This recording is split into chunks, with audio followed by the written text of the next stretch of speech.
Good morning, everyone. It's Erie County Executive Mark Poloncarz at the Rath Building. After having been away for a bit for a vacation, you can see the beard I have after letting it grow for a few days in the Adirondacks. And I certainly hope that everyone is well, that you are safe as we get through this COVID-19 outbreak. We've had some really good numbers lately, which we're very, very happy, and we certainly want people to continue that. And the best way to do that, of course, is when you're in public and you cannot safely socially distance. Wear your mask, and we will hopefully get back to as close to the normal that we hope we'd have soon. One way that we're sort of getting back to normal is with schools returning, either to in-class classroom activities or what is often being seen and announced that there is virtual activities for the short term. And in Erie County, we've worked with the school districts to try to assist them in addressing their safety plans. And we've also talked to them over time about the costs associated with their virtual teaching that they've had to do either at the end of the last school year or what some are planning on doing this year. And we know that there's a significant cost associated with it. So we wanted to figure out a way in which we could help our school districts address that cost, which was something that was totally unbudgeted for and directly related to the COVID-19 outbreak and the response to it. And looking at the money that we received from the federal government under the CARES Act and getting information to confirm that we could assist our school districts, and we have that information now, we have decided to provide every public school district, including charter schools, in Erie County a subsidy per student based to assist them with the costs of either sanitizing their classrooms, ensuring the safety of buses and the like, ensuring that appropriate PPE is available, but also costs for virtual learning, such as the costs associated with laptops, the costs associated with paying for the bandwidth associated with virtual learning, and the other things that go along with it. So we have, after getting confirmation that we could spend CARES Act funding for this purpose, we have decided to provide every school district $100 per student based on the 2018-19 calendar year population numbers from the New York State Education Department. So every school district will get $100 per student. And then for every school district or student that is in an economically disadvantaged area, and that would be the students that qualify for the free lunch program, those students and the school district as a result of it will receive an additional $50.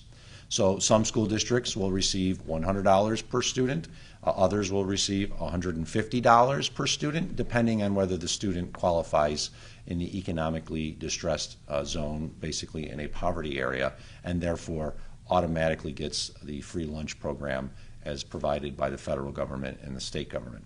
So this actually will come out to a total of more than $15 million that Erie County will be providing to our local school districts. And it varies from as small as $100,000 for the town of the Holland Central School District due to having a very small student population to more than $4 million to the City of Buffalo Public School District based on having a very large population of more than 30,000 students. We had a conversation earlier today with the leaders of BOCES 1, BOCES 2, and a few of the school district superintendents. We will be sharing this information with all the school districts very soon. But what I want the public to understand is this will not be money going to the parents. This money will go to the school districts to defray the costs associated with virtual learning or the cost associated with ensuring that the school itself is as safe as possible for the students, the faculty, and other staff. We believe that we have an obligation on behalf of the people of our community to assist our school districts to ensure that they can return their students as safely as possible back to school, whether it is in full in-person learning, as some school districts are doing, or some have announced already virtual, at least for the immediate future. So we will be providing further guidance to the school districts very soon so that they can understand the rules associated with this. Under the CARES Act funding, this money must be spent by the end of this year. It cannot be carried over into 2021. Though, having conversed with the school district representatives, I know they've spent a lot of money already associated with responding to the COVID-19 outbreak and the impact it's had on learning in their districts.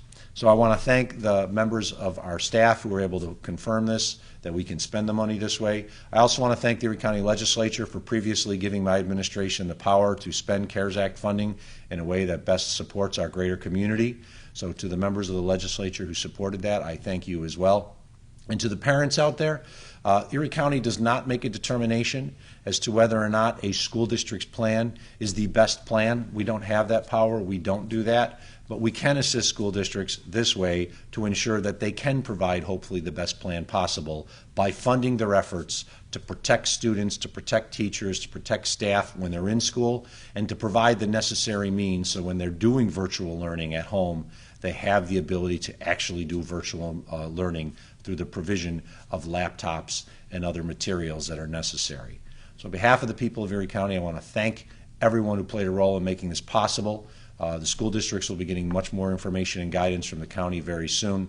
And I just say this is an example of how working together we can create a better community for all during these very difficult times. And I'll also entertain any questions if there are any. Derek Smith from my office is viewing Facebook right now to see if there are any questions related to this or another matter. Derek, are there anything that we would think that people want to hear answered? Yes. So we got one question from a viewer. What about private schools? What schools qualify for this public charter? If you could get into that. The question was, do private schools qualify? What about public? What about charter? Based on CARES Act funding, we believe we can only fund public or publicly related charter schools that receive their funding from a public source. We do not believe that we can fund private schools because they receive their funding from different sources, and the CARES Act funding is for direct response by governments to the COVID-19 outbreak. So at this point, this funding will only be for public schools, districts, as well as the charter schools that may exist in any one district. Any other questions? One more. Does any of this pertain to teachers? Does it go to teacher pay, teacher salary? The question was, does any of this pertain to teachers, teacher pay, teacher salary? It goes to the direct response to the COVID-19 outbreak. Teacher salaries are generally considered part of their original budget, and the CARES Act funding says we cannot fix holes in our budget as a result of revenue losses, but we can address costs associated with responding to the COVID-19 outbreak. That's what we've done in Erie County by spending over $60 million of CARES Act funding at this point, directly attributable to the COVID-19 response. So this funding will go to COVID-19 response. It would not go directly to teacher salaries, but if there was additional PPE that had to be purchased for a teacher, it would go to the cost associated with the PPE, the personal protective equipment. If there's additional like partitions that had to be put in classrooms, other things to ensure the safety of teachers as well as students and other faculty, and of course the other staff that works at schools, it would go to address those costs in the classroom. And of course it will also go to address the cost with regards to distance learning. So this money will not be going to teachers directly. It will not be going to parents on behalf of their students. It will be going to the school districts to offset the cost the school districts have incurred as a result of the COVID-19 outbreak. Any other questions, Eric? Nope, that's the last question. So with that, I want to thank everybody for participating in this important announcement. More information will be coming from the county very soon. I think it's a thing that we had to do on behalf of our community. We're not involved in the decision making with regards to how a district responds, whether it's virtual or not, but we do get ourselves involved with regards to helping those school districts with funding through our sales tax revenue, and we felt it was appropriate with the CARES Act money that we received to utilize a portion of that CARES Act money to assist school districts during this very difficult time. And as I said, this is not a small amount of money. This will be more than $15 million that'll be provided to combined each of the school districts in our community. So on behalf of everybody in Erie County, I hope you're safe, be well. We're not out of the woods yet. Our numbers, we're still seeing positive cases, even though they're very low as a percentage of the overall tests. So when you're out in public and you can't safely socially distant, wear your mask, be safe, be smart, and most importantly, be well, everyone. Take care.